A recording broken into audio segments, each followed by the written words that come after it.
Assalamu alaikum. Welcome to Dialogue. I'm Taimoor Shamil. Pakistan has been fighting extremism and terrorism for the last many years, and Pakistan has successfully fought most notorious terrorist groups in the region. Let it be Tehreek-e-Taliban Pakistan, let it be Jamaat-ul-Ahrar, Al-Qaeda, ETIM, or any other organization. Daesh, for that matter, is a recent phenomenon. Pakistan successfully has been fighting all these terrorists. Pakistan has also successfully launched military operations, starting from Rah-e-Ras to Rah-e-Najat, Operation Zarb-e-Azb, and now Operation Radd-ul-Fasad. Earlier, all the military operations were confined and restricted to specific areas. That was primarily because that Pakistan wanted to eliminate those terrorists who have their bases in Pakistan. We have eliminated them successfully. But the next step is Radd-ul-Fasad, Operation Radd-ul-Fasad, which is now here to sabotage and to eliminate that mindset that promotes extremism and terrorism. Operation Radd-ul-Fasad, the present military operation, is not restricted or refined to any specific area in Pakistan. This is all over Pakistan. And Pakistani army, the Pakistani military, Pakistani other security agencies are now adamant on this point, that we would eliminate that mindset that promotes extremism and terrorism. While Pakistan has been fighting the most notorious groups, as I said earlier, in the region, most notorious terrorist groups in the region, we don't see that being reciprocated by our neighbors. And by that I mean India and Afghanistan. Pakistan has repeatedly brought up this issue with Afghanistan and India, that these terrorists who want to sabotage peace and stability in Pakistan, who want to target China-Pakistan economic corridor specifically, have their safe havens in Afghanistan. And these terrorists are being supported by RAW, the Indian Intelligence Agency. Pakistan has brought up this issue with Afghanistan, but still we haven't seen any substantial step taken by the Afghan government or by other forces in Afghanistan to eliminate those terrorists who want to sabotage peace and stability. While we talk about terrorism, while we talk about extremism, Pakistan has also been trying to improve its relations with Afghanistan and with India. While talking about India, Pakistan has been trying to come up with talks with India. We want peace and stability, certainly, because Pakistan is working for peace and stability in the region. Mr. Sartaj Aziz attended the Heart of Asia conference that took place in Amritsar, India, and that was primarily to show Pakistan's concern for peace and stability in Afghanistan. And this is very important because Pakistan wanted to bring up this issue that Pakistan wants peace in the region and peace in Afghanistan. Mr. Sartaj Aziz went to Amritsar, but he was criticized by the Afghan officials and also by the Indian officials. And that is the basic issue, that India does not want to talk about peace and stability. Then what are the options left with Pakistan for peace and stability in the region? We are going to discuss all this in today's program, and for that we have our experts in the studios. Our first guest is Brigadier Retired Syed Nazeer. He's a senior defense analyst. Welcome to the program. Thank you. Second guest is Mr. Yasir Masood. He is a political analyst and also an expert on China-Pakistan economic corridor. Welcome to the program, Mr. Masood. Thank you. Brigadier Syed Nazeer, starting with the recent developments, we know that Kulbhushan Yadav was an Indian spy. He was working inside Balochistan, trying to working there to sabotage peace and stability in Balochistan. Pakistan exposed the raw Indian intelligence agency in Balochistan, and we see now the recent developments. Raw using Afghanistan's soil to sabotage peace and stability. How do you see it, and how is Pakistan responding to this whole situation? Thank you indeed. It's not a new phenomena because already this particular sub-conventional war from the Western Front has been already declared by India. And there are so many statements of their leader which we don't want to repeat it at this particular moment. And let's give them what are the actual strategy they are adopting. The strategy is that since on the conventional front and on the unconventional front, India and Pakistan are almost, you can say, in that position that it could be either a complete mutual destruction or the all-out war position is almost limited or not existent. So India has chosen this particular front, that is to befriend our neighbors and then to use that neighbor against us. So in a way that they are creating a new enemy from us, for us on our Western Front. And in that creation of that new enemy, that is the intelligence agency of that particular country, then some of the rogue element which are in the government, and some of the militias which are there, and mostly those people from Pakistan who are sub-nationalists or those who are having their own, you can say, extremist mindset. So for that purpose, of course, CPEC is the central, rather the game changer in this area. So if a game changer in a region is coming, and that is being contemplated and getting on ground and getting roots, so naturally its enemy, the first enemy is of course India. And India is in nexus as well as in cahoots with America, with the Indians, as well as CIA and the Mossad, because their visits recently. Right. And this so point these are the apprehensions in Pakistan. But the way they're using the Afghan soil is also very important. As I said earlier, that Pakistan has given us a list of terrorists who have their safe havens in Afghanistan. Do you think that Afghan government would take action against those terrorists who have their safe havens over there? No, they will look. There is a very important phenomenon in Afghanistan. The air belongs to America. That the helicopters, the gunships, and the drones, and all those things, there is no Afghan Air Force which is existing. So is the land, and the land, the surveillance is again with the Americans. So whatsoever is happening in Afghanistan, and those who are crossing to Pakistan, and whatsoever the activities is there, so naturally, in a way, they are also responsible for that. But the fact is that the US forces over there, they have also targeted the heads of TTP. They were eliminated in US drone strikes that also directly help Pakistan to fight the extremism and terrorism. Yes, of course, but you know that all these, the TTP is actually the recruitment ground or the base or the hotbed for the ISIS, for the Daesh. Right. And if they are shifting their loyalties or their recruitment or their force to that side, and they are operating against Pakistan in various syndicates, so naturally it is in a way destabilizing Pakistan. For the reason that this instability is mostly coming from our western border. One is the Iran, where the Karboshan Yadiv chapter is there, and another is the India's chapter, which is coming from Afghanistan. Mr. Yasir, Pakistan and India recently became members of Shanghai Cooperation Organization. And if we look at the charter of SCO, we can safely say that Pakistan has been doing a lot to, it abides by the SCO charter. But on the other side, India, we see, is trying to sabotage peace and stability in Afghanistan and in Pakistan, and also trying to target China-Pakistan economic corridor. Do you think that countries in the region also realize the threat that India is becoming for the region, for CPEC, for Pakistan, for Afghanistan? Yes, absolutely. First of all, thank you very much for having me on the show.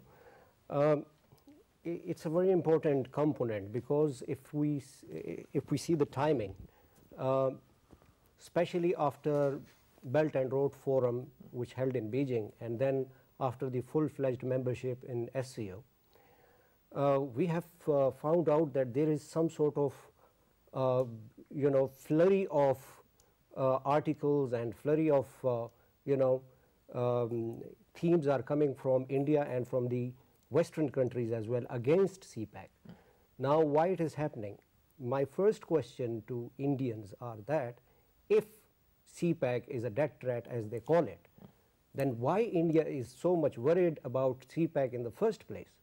They should not be worried about it if it is going to doom Pakistan. Other than that, I agree with you that India is becoming a threat for the whole region because of its policies, because of its anti-OBOR policy, and it is adamant that they are not going to join. It's fair enough that they are not interested in OBOR or CPEC, but then putting hurdles and hiccups in the way of the completion of CPEC and the economic prosperity, which is going to bring benefit not only to Pakistan but to the whole region. But there's one more question, and that is that India doesn't want to become a part of One Belt, One Road. India is not a part of CPEC. Rather, India is trying to sabotage CPEC. But still, this duplicity that India wants to become a member of SCO. Why is that? Because on the strategic chessboard, yes, I think for Pakistan it's a big fiat that Pakistan, it's a diplomatic win that Pakistan has successfully became a member of SCO. Now, as far as India is concerned, we have spoken about it before as well, that India might have, in the coming time, there would be issues for India to be, to sustain its membership because of its policies. If India carries on like this, opposing and creating problems for the rest of the countries in the region, because you see in today's world, regional guild is very important. And then look at China, look at Russia, look at the whole Central Asia. In the multipolar world order, they are uniting and they are unifying with each other just to bring prosperity and just to bring peace in the region, because it's the time when all these regional countries have learned a lot from the history, from the West, right, that creating war amongst each other and creating problems for each other is not going to do any good. Rather, there should be a mutual benefit, there should be a mutual prosperity, win-win cooperation in the region. Now, unfortunately, India in the region is becoming a sort of an irritant, which is creating hurdles not only for Pakistan, but equally for China. Russia is very much concerned about it, and Russia will be, because Russia has stakes in Afghanistan. We'll talk about Russia and the regional countries and their interest in Afghanistan and also their interest for peace and stability. But before that, Mr. Said Nazir, many people think that India and Pakistan should talk and should talk about peace and move forward. But while Pakistan wants peace, Pakistan has been trying for peace. Do you think that the present BJP government, present Indian government would talk anything about peace with Pakistan? We saw that in the past as well, that they were not welcoming at all whenever we wanted to talk about peace. Rather, Prime Minister Nawaz Sharif welcomed and greeted Prime Minister Modi, Indian Prime Minister Modi, inside Pakistan, and that was Pakistan's way of showing the world that we want peace and stability. But the moment Indian Prime Minister goes back, we saw the Pathankot attack and the same mantra from the Indian side that Pakistan is giving safe havens to terrorists and all that. Do you think that BJP, backed by RSS, Shiv Sena and Hindutva mindset, would talk about peace with Pakistan? No, that the BJP manifesto itself says that they don't recognize Pakistan as a state. That's simple. Second thing is their ideology is Hindutva.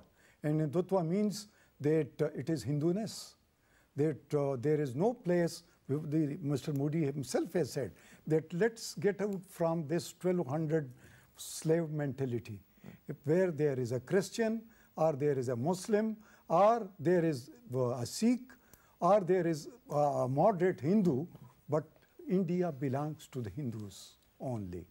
If this is the state of affair, so naturally what is their attitude towards Pakistan? Second thing, once they have come into power, the RSS has become more powerful. There are 19 ministers in the cabinet of Mr. Modi, which has got linkages or a background of the RSS. Modi himself, Prime Minister Modi himself, from the age of 8 has been the member of the RSS. So naturally, with the coming of this Mr. Modi and BJP, RSS has got extra strengths. And that's why this Garwapsi program and this Gau Mata, etc., and this Hindutva, and then abrogation of this Article 370 regarding the Kashmir special status, all these are on the agendas. And look what is happening in the Kashmir. They've used the pellets, they've used the chemical, they are the worst kind of brutalities. It's a complete blackout they have imposed on this. So the world community is almost, they've got double standards. I think whatsoever Mr. Trump is, or Mr. Netanyahu, or anybody else for that matter, it is simply double standard. It is only looking towards that big market, that 500 billion arms which they are going to purchase, so they are for that market. Second thing is that one thing is very clear, that if America is bidding on India to be a bulwark against China, they are sadly and poorly mistaken. This is a for the reason this is important. that they will never, they are milking the American cow. They will never slaughter their cow. This is an important point. At one point, Indian Prime Minister Modi, he said that India is going to diplomatically isolate Pakistan. But now, on the other hand, the way Pakistan has improved its relations with Russia, for that matter, as you were mentioning earlier, with Afghanistan, I would say, the way we want to fight the common enemy with Iran, with China, for that matter. We see the opposite. India doesn't have good relations with Pakistan. India doesn't have good relations with China, with Nepal, with Sri Lanka. Rather, we see India is getting diplomatically isolated in the region. This whole diplomatic game that is going on in the region, how do you see it? I think this whole concept of strategy of encirclement, which started off by India, I think it's going against India itself now. And it looks like it's the other way around, because as you just mentioned, that diplomatically Pakistan have taken a very moral high ground so far. And Pakistan have lots of success stories for the last 3 or 4 years.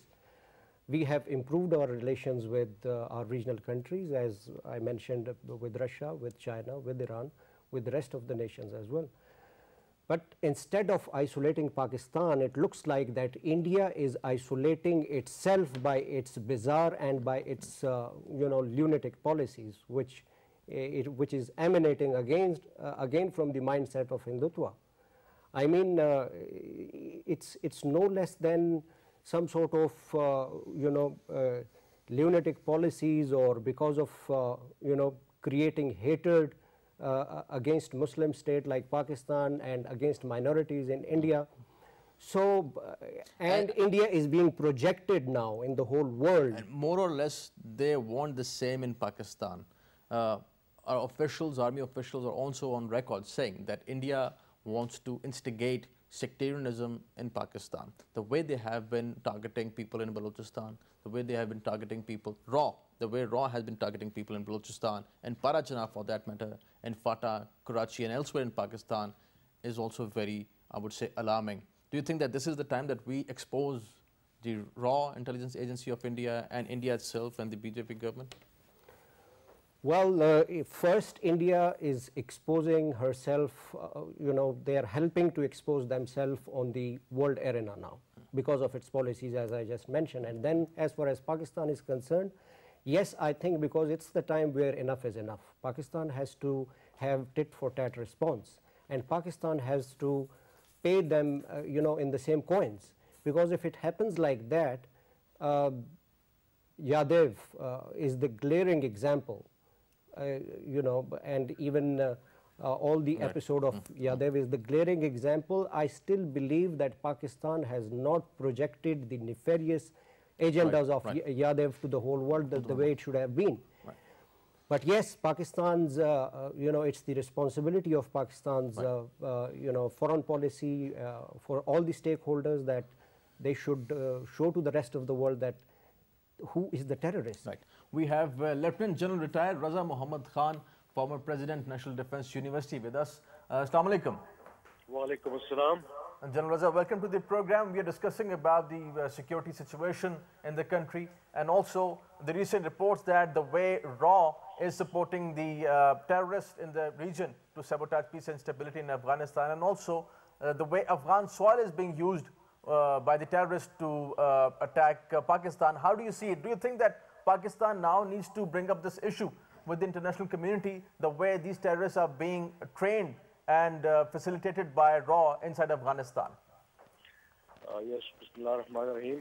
First, I think we should be very clear that RAW has a network now in 5 countries which Mr. Yadev named in his confessional statements, and they start from Dubai, and it includes Iran, it includes Afghanistan. Previously, they were using the United Kingdom through MQM London. And of course, Nepal is also there. So it's actually a network of these 5 countries which are being used by RAW against Pakistan. This is a clear violation of the United Nations Security Council's resolution on terrorism. And I think we have a golden chance in actually taking this case to the International Court of Justice, because India itself has raised that issue there. So we have a chance there. Secondly, I think we need to reappraise our response, to this threat. And so far, our response has been purely defensive. I think we need to think of ways and means like supporting all the genuine independence movements now in India, in the Indian Northeast and in the Indian Punjab. We also need to actually reclaim both Hyderabad and Junagadh, which was forcefully and fraudulently annexed by India as a quid pro quo, to what India is doing in Balochistan. And of course, there are other ways and means that we can respond. We need to raise the issue at the United Nations. We have done it. We have sent them some dossiers, but now we have additional, confessional material available from Mr. Yadav. And I think all this is enough for us to take a very strong case both at the International Court of Justice as well as the United Nations Security Council. And we actually need to tell the United Nations Security Council that what India is doing is actually a threat, a grave threat to security of South Asia, which has a direct impact on whatever is happening in Afghanistan. So this issue needs to be raised with the Americans, with NATO, with ISAF, in Afghanistan as well, and that is actually the least that we can do. Right. And the recent reports are that the Indian intelligence agency, RAW, they have their offices and their headquarters in Jalalabad, in Kandahar, and in Mazar-e-Sharif, and they are also financing the terrorists who are present inside Afghanistan. Pakistan has also handed over a list of terrorists to Afghanistan. Why is it so difficult for Afghan government and the Afghan forces to take action against these terrorists who have their safe havens over there? I think the Afghan intelligence agencies, they have been deeply penetrated by RAW. This was the case, previously also. This has been done now. I think the United States Department of Defense is aware of this, and in the past, previous U.S. Secretary of Defense had even acknowledged this.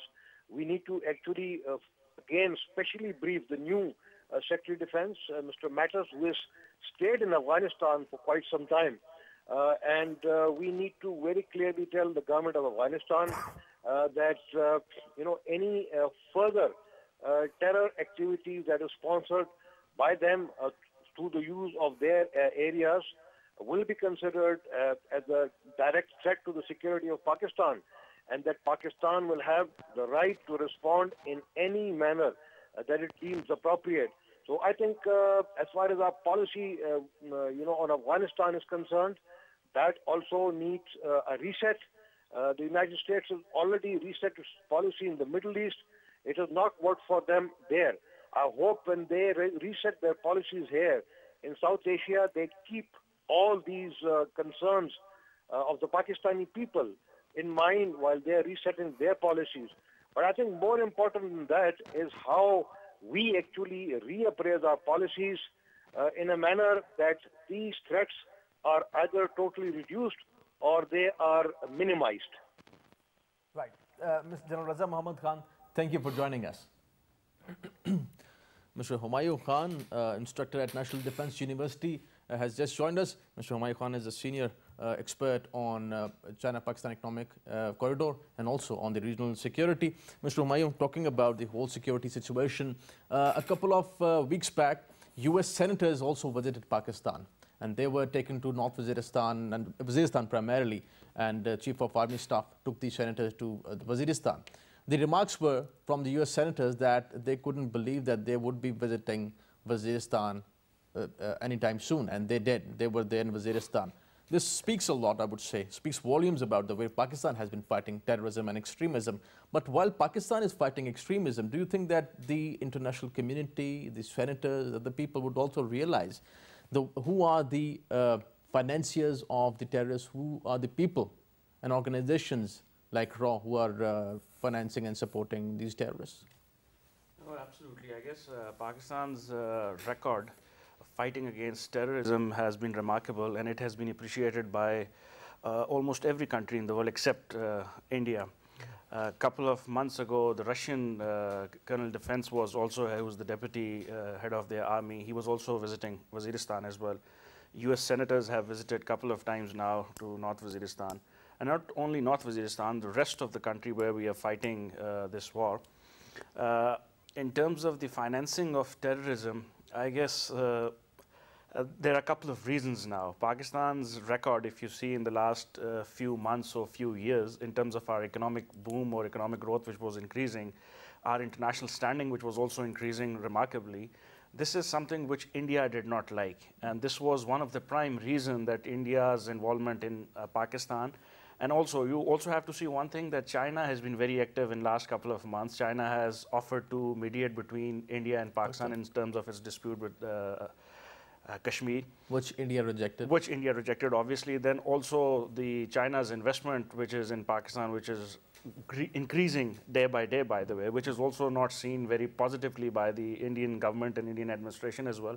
So these were a couple of reasons that India is trying all its effort, whatever it could gain, not only in FATA, in Waziristan, but also in Balochistan, in Karachi as well. And our record of capturing Indian terrorists or Indian spy agents is in front of the world as well. Their senior naval expert was also arrested a year ago, and his statements are very clear that what objectives India has in terms of creating these sabotage activities in Pakistan. And primarily now the focus is against CPEC. India doesn't want CPEC to be successful. But why this hypocrisy? Why this duplicity that India wants to, India doesn't support OBOR, India doesn't like or support China-Pakistan Economic Corridor, but they still want to become a member of Shanghai Cooperation Organization? Well, India always has this objective of becoming a regional hegemon, and for that they need recognition. In terms of them joining SCO, they wanted this recognition. So only this recognition was required, but at the other end, they want this thing that Pakistan doesn't progress on a level which we are progressing. So these are primarily the two reasons that they are against this. And yes, hypocrisy is absolutely there, and they do not want this CPEC project to be successful. Protecting CPEC, Brigadier Said Nazir, is the first and foremost thing now for Pakistan. And Pakistan has also deployed 15,000 security personnel, army primarily, to protect China-Pakistan Economic Corridor and also to protect other projects that are there under the umbrella of China-Pakistan Economic Corridor. How do you see the security that we have chalked out for China-Pakistan Economic Corridor? Actually, the prime objective of for the CPEC, or the precondition, was that there should be a conflict-free environment in the region. So that was in a bigger picture, and China wanted that, and China has been in this quadrilateral talks as well, so that this issue of Afghanistan could be settled. Second thing is, China also talked to India, and they told them that, well, this problem of Kashmir should be solved, but India has been rejecting it. More so, India also, the Prime Minister Modi to the President of China said that, well, it is passing through the disputed area and this CPEC should not be there. So actually, India is in a way, you can say it is playing the cards of Balochistan, on one they are sub-nationalists, and number two is that it is a game spoiler, because China Economic Corridor is a game changer. So the game changer or the game spoiler, these are the two opposites which they are playing. That is the thing. Second thing is that, well, this particular aspect or this particular strategy is very much clear to the Americans as well as to the other world powers. But somehow or the other, they are also following their dual policy. Dual policy in the sense that, look at India. In the long run, I could feel, and I could feel pity for the Indian nations as well, as for the reason that whatsoever the benefit of this OBR as well as this China Economic Corridor are going to come, and it is going to pay dividends in economic terms, and that the wheel of economy is going to roll in this area. They will be the deprived people of this region of South Asia, for the reason that they will not be in the mainstream, one thing. Second thing is that, well, it is a peaceful project. It is for the economic prosperity, and Pakistan is already opening its routes, its tributaries to Afghanistan. Interestingly, Karachi has been opened, Ghulam Khan has been opened, Angur Adda has been opened, and so are the other routes. So we want to have this trade corridor. Interestingly, there are people in India who think that they should benefit from CPEC, But the biggest issue is the mindset of BJP government, the present Indian government, that they don't totally accept China-Pakistan economic corridor, and we know the reason, as you were saying, Shiv Sena and RSS, and this would continue. No, but in strategic, I must add one thing, that in strategic terms, look at the neighbors of India.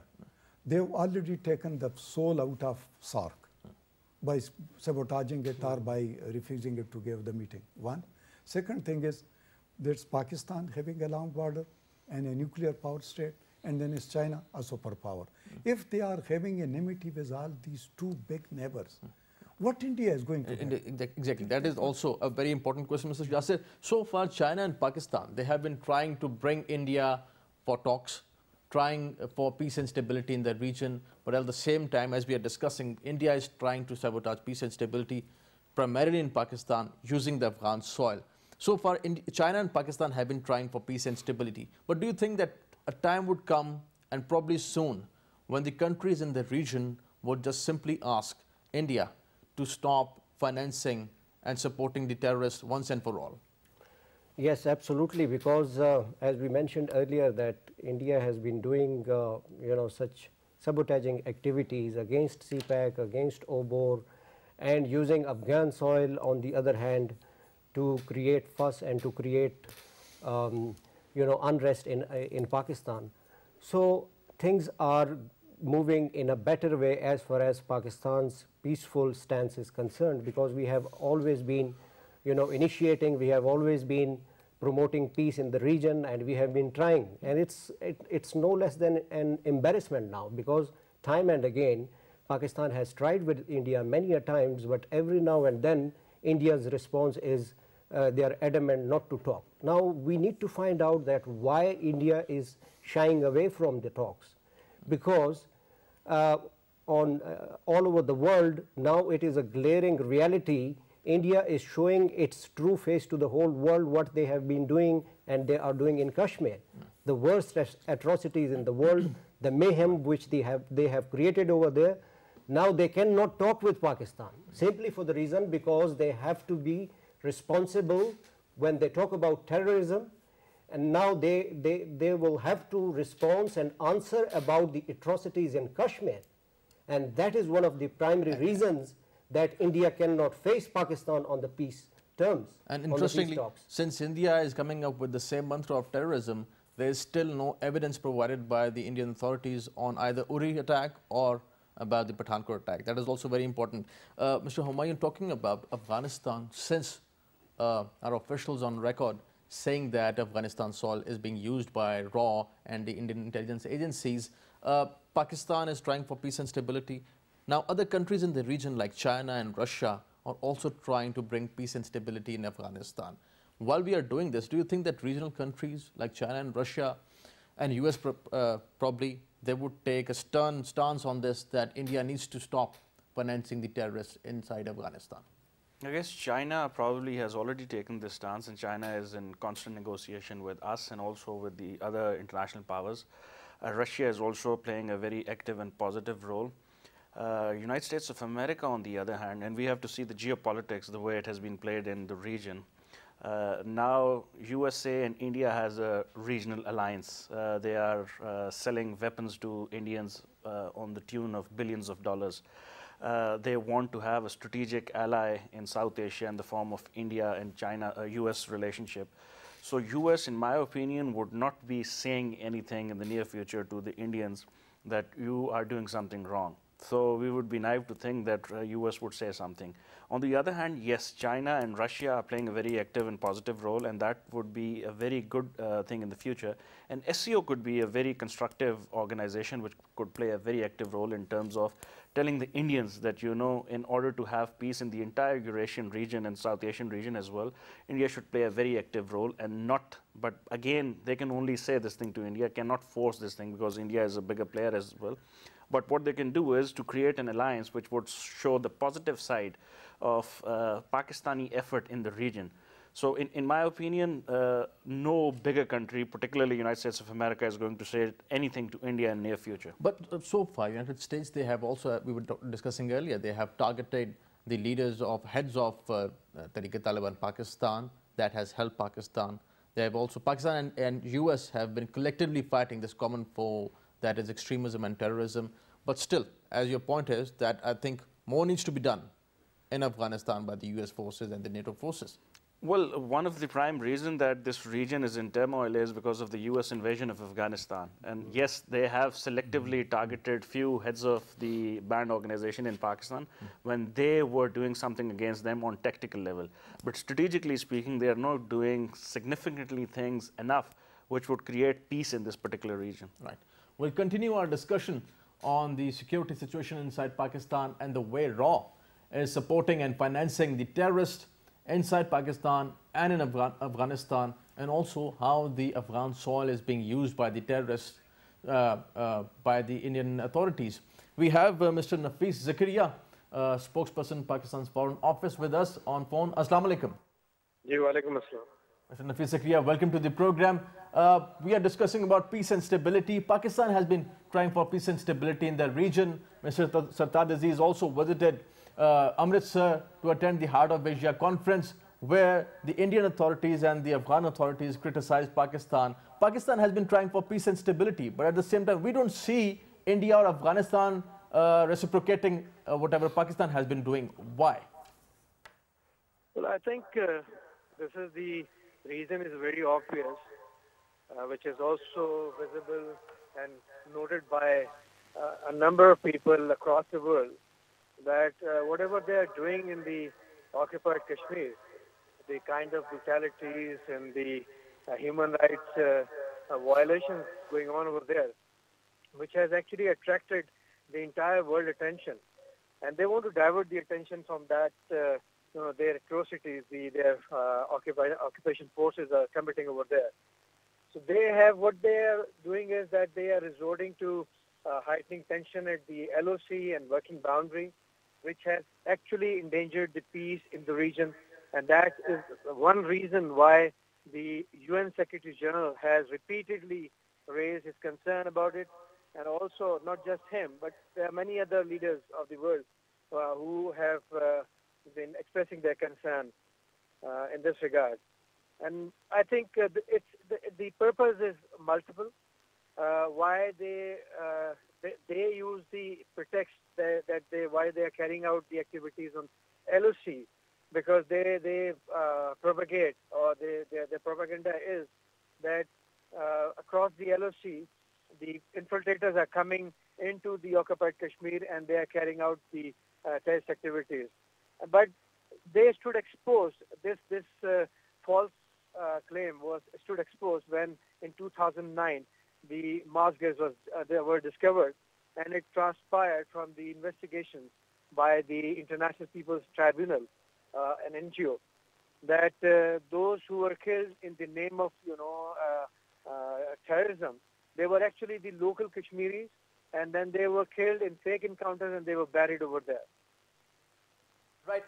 Mr. Nafis Zakaria, Pakistan wants peace, certainly, but if we want to talk about peace with India, do you think that the present BJP government, the present Indian government, would ever talk with Pakistan on the issue of Kashmir? Because we also know that BJP government is backed by RSS and Shiv Sena and other organizations who have Hindutva mindset. What do you think about this? Well, I think what we have noted since 2013, that there is constant, desire expressed on the part of Pakistan that we want to see, because, the vision of the Prime Minister is to have a peaceful neighborhood, which is necessary for the, integration of the interconnectivity of the region, as well as the economic development in this region. And this is the reason why Prime Minister had been asking about pursuing the policy of having a peaceful neighborhood.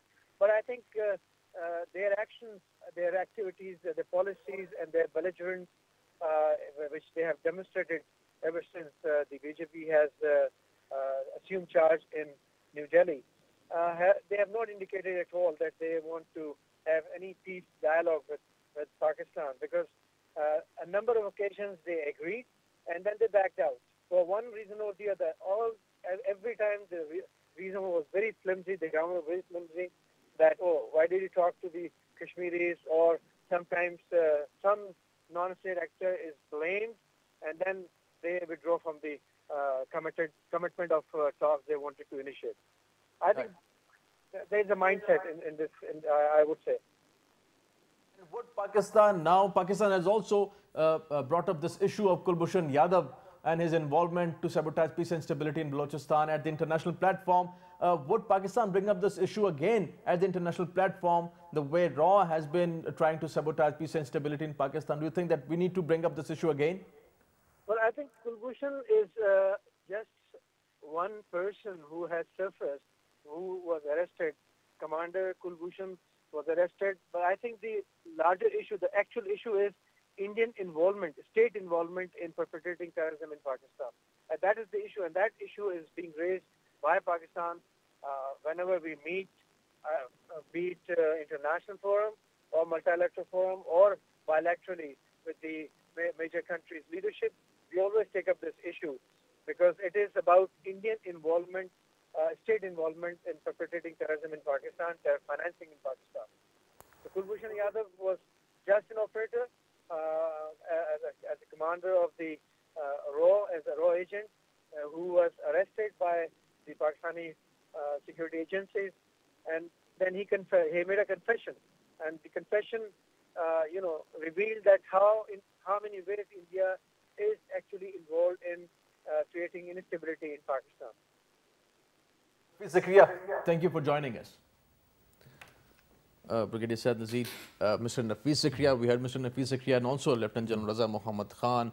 And I think Pakistan's message is very clear to the terrorists, to India, and also the way Afghan soil is being used by the terrorists, that we have to put an end to this whole extremism and terrorism game and drama once and for all. What are the options for Pakistan now? We have been trying to talk to them, but they don't want to come on the talking table. What are the options for Pakistan to put an end to this terrorism? That, number one, our diplomatic offensive, that is, we are supposed to be more proactive on this issue and highlighting the atrocities, because Pakistan is one of the party in Kashmir. Second thing is that if they are hurting us, so at the same time, we should be exposing them at the same time and must be helping the Kashmiris, because their right of self-determination has been promised by the United Nations. And third thing is that such like people like Commander Kulbhushan Yadav, he should not be called as Mr. Yadav. He is Commander Yadav. So Commander Yadav like people should be taken to the logical conclusion.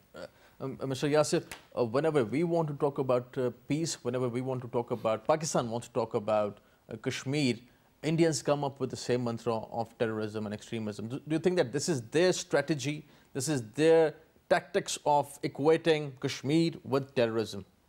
How can we get out of this and put an end to this whole thing? I think it's just like they are foiling the real issue, because as we know that what's going on in Kashmir for so much time now. Now it's seem ridiculous that how India can equate such a humongous and issue of Kashmir with terrorism. But in reality, India is promoting and pouring in huge funds to promote terrorism and sectarianism and extremism, and we have so many examples of that. And time and again, we have been proving that to the India and to the rest of the world now.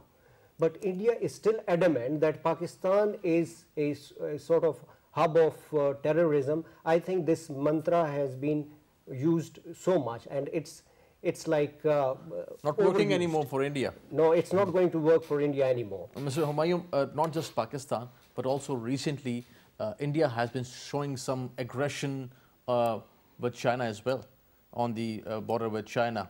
This whole thing of showing aggression to Pakistan and to China, would this help India to become, let's say, a regional power, or the way they dream of becoming the world power? I guess that's a false understanding of becoming a regional power that India has, to have a fight on with India and with Pakistan and China at the same time.